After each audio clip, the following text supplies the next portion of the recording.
有一個香港嘅女士去咗一次廁所之後，哇！佢就望住個老公啦，哇！你係乜水啊？又望住個女，呢個 BB 係邊個㗎？呢一個8個鐘頭咧，佢人生10年嘅記憶全部消失。呢一個唔係鬼故事，係真人真事，可能發生喺你身上㗎。Hello，大家好啊，歡迎嚟過嘅 New 有日記頻道啦。周星馳咧就喺整蠱專家入邊講過，呢一個世界唔係冇鬼，係冇知識。今日呢一間嘢咧就冇話鬼嘅存在，不過咧就比鬼更加恐怖啦。哇！呢件事咧隨時發生喺身上。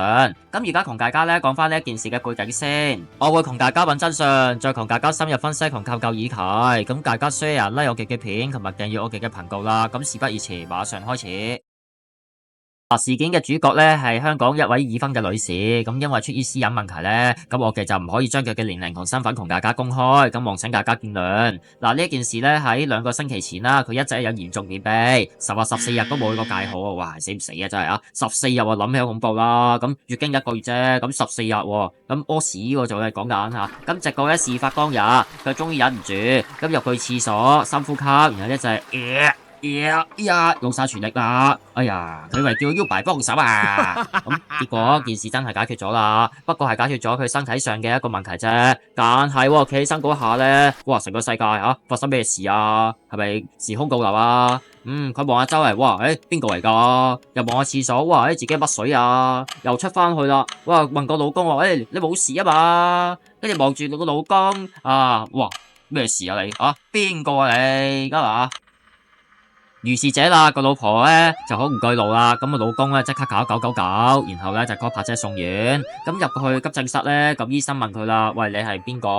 咁佢又夾稿噶。咁而家係幾多年啊？係啊，佢又話2016年喎。咁真實身份梗係2016年啦。係你話死唔死啊？咁你結咗婚未？佢話未結嘅。咁事實上佢係2018年結咗婚，咁已婚8年噶啦。咁佢有冇仔女啊？佢話冇喎。你話死唔死啊？個仔女都唔知喎。事實已經有2個噶啦。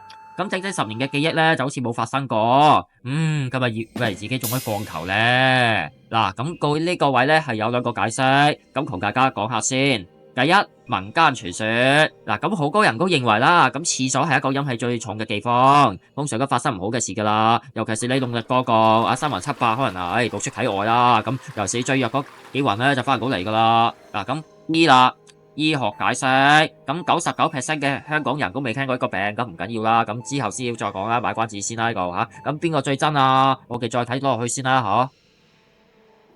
謎解就解開啦，今日醫生診斷為卷暫性全面失憶症，哇咩嚟噶？咁破嘅，唔真實存在噶。香港浸會醫院都有醫學文獻記錄，咁點解會發生呢樣嘢呢？咁講人類嘅頸靜脈板膜咧，就係因為先天因素或者係後天老化而發生呢個關閉不全嘅情況。即係你咧用力過度啦，個腹腔壓力咧突然之間飆升，血流向腦部嘅壓力咧突然之間減，咁腦部嘅短暫缺氧，即係你控制記憶嗰個部分咧，海馬啟先生咧暫時罷工啦，咁結果就係啦，就而家好 hit 呢樣嘢啦，就消失咯，就記憶消失。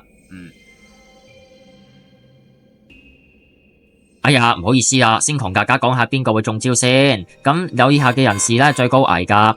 第一，長期便秘嘅人，突然之間用力過度，嗰隻啊。咁啊，第二，憋尿嘅人，突然之間佢解禁啦。第三，成日搬重嘢嘅人，可能從事一啲物流業嘅司機啦，佢成日都要用力去搬一啲重嘢嘅，呢啲人士都要注意一下啦。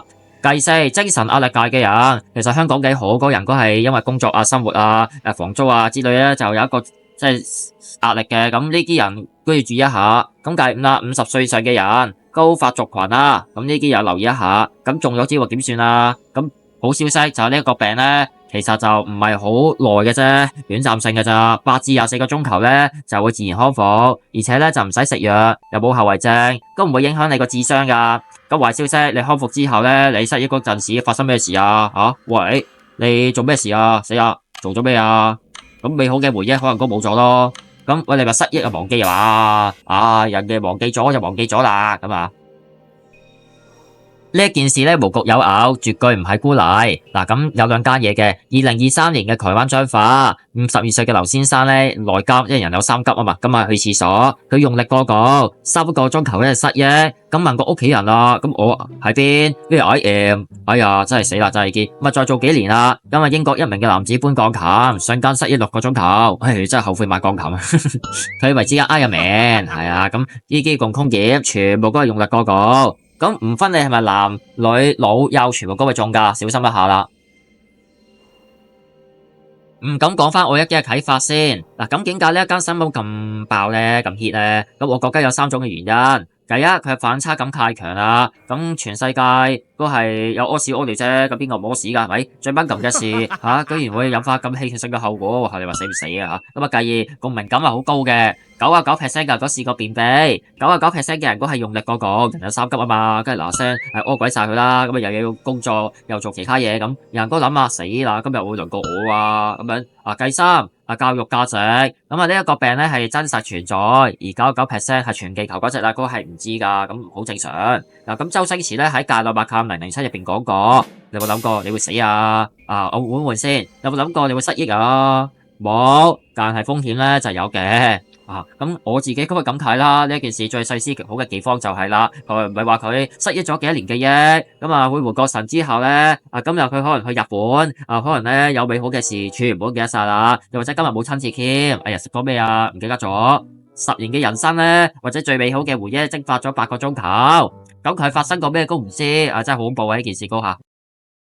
嗱，咁講翻啲嘅法律同醫療責任先，一定要講噶。咁有啲人話，如果廁所係工程問題引致，咁有冇得告？答案咧係冇噶，因為呢樣嘢咧係屬於個人醫療事件，就唔係嗰個廁所又唔係嗰個人嘅責任。咁但係咁法律咧有兩個咧相關嘅條文你要識嘅。咁第一，相關罪行啦，就係有嘅危險駕駛啦。咁如果個女士係揸車嘅，咁失憶揸車咧，根據道路交通條例第37條，佢屬於危險駕駛罪。萬一阿 Sir 真係封路啊，抄起上嚟咧，最高罰款係25,000蚊同監禁3年。計啦，咁如佢有個細佬啊嘛，咁未盡呢個照顧責任，焗留兒童都係一種罪嚟㗎。侵害人身罪條例第27條，你疏忽照顧兒童罪咧，下判到10年啦。雖然你都唔想，但係唔好意思啦，法律就係法律。咁意思就話你如果有呢個病史咧，喺揸車嘅時候咧，或者照顧小朋友，突然之間阿 cat 攻擊喎，咁法律後果咧就好嚴重嘅。咁大家都唔想嘅，咁小心下咯。咁所以呢位女士入咗院之後咧，醫生強烈建議你真係唔好揸車啦，又唔好照顧 BB 啦，又唔好搬重嘢，咁費事咧就誤國法網啊嘛。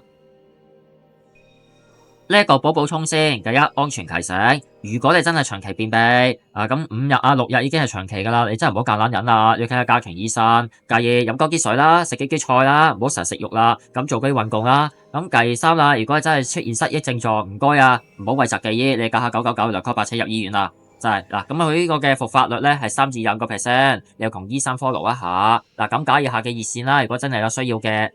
好啦，同大家嘅互動環節，你哋會點樣睇呢一件事咧？去留言區留言一下啦。1、2、3、4，咁揀4嘅朋友咧就唔該詳細留言一下。我哋下一集揀毛骨悚然同埋最奇離嘅香港奇事，同大家一齊傾。咁周星馳咧喺《唐伯虎點秋香》入邊講過，人唔可以冇禮貌。自己咧對身體要好有禮，就乜谷自己失憶先咁失禮。咁留言區咧留意一下，你便秘咧最多試過幾耐？歡迎咧訂閱我哋嘅頻道。咁多謝大家支持，下一集我哋大家再見，拜拜。